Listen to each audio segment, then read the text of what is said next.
Joining me now, Jesse Benton, chairman for Ron Paul's presidential campaign. And for the folks who may have been listening on the radio, there's Ron Paul basically comparing some of his opponents to the most recognizable Democrats on Capitol Hill. Is that a strategy that's working? I think that it is. You know, every other candidate in this race represents, for more or less, the status quo. We have some major problems, systemic problems in this country, and Dr. Paul is the only candidate that's going to make the changes that we really need. Changes to foreign policy, monetary policy, and real balanced budget reform. Bring jobs back to this country. He's the only one.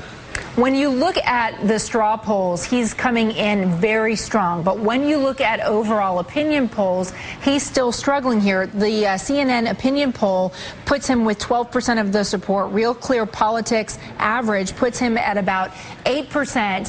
Why aren't you seeing the straw poll support translating into real poll support? Well, I think the 12% right now at this point in the race is a pretty strong place to be nationally.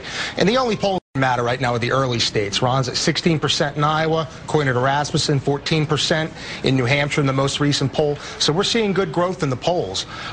Straw polls are a reflection of your organization, and we have unparalleled organization in this campaign, so we're going to continue to build the numbers, and we're going to out-organize and outwork the other campaigns. Do you feel like he's being taken more seriously this campaign than he was in previous presidential campaigns?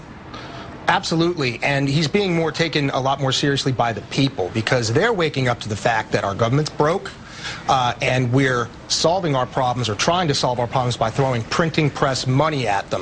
People are seeing inflation, and they're seeing a crumbling of our system. They're seeing that we're in real danger of losing our great American traditions, and they want real change and real reform, and Dr. Paul's the only one that's talking sense. And he's talked for a long time about the problem with the Federal Reserve. He doesn't think that there should be a federal income tax. If he were elected president, would he push to eliminate the federal income tax?